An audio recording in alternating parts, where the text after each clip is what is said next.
dương sọc xua đầyព្រះឥសូរព្រះនរាយសូមលោកជួយឲ្យពរជ័យប្រអិនប្រព្រំជាអធិបតីជួយថែបរិយនៃកម្ពុជានាងជែកនាងចំរូបអប្សរាគឺថាប្រាសាទព្រះអង្គគោកធ្លោគក់ទ្រូងព្រះអង្គដងកើក៏ហៅមកប្របាទអង្គឌូកដល់ប្រពៃរេរៈរៀមមីវងវរមិនសូមចូលមកកាន់ទឹកដីសូមយាងព្រះអង្គសាជាថ្មី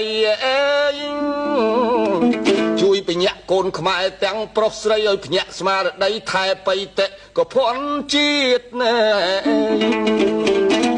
ទិវាវប្បធម៌ថ្ងៃ4កញ្ញាគឺថាជាសម្រាប់ឲ្យពលឹងយើងចូលមកដល់ដែនខ្មែរសូមសុខសូមស្រាកសូមលហែ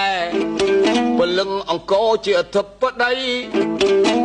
បត់សូមពួកទេវតាភ្លេងរបស់ជាតិឥតឃ្លាតសន្ធិដ្ឋមកយើងវិញជាអធិ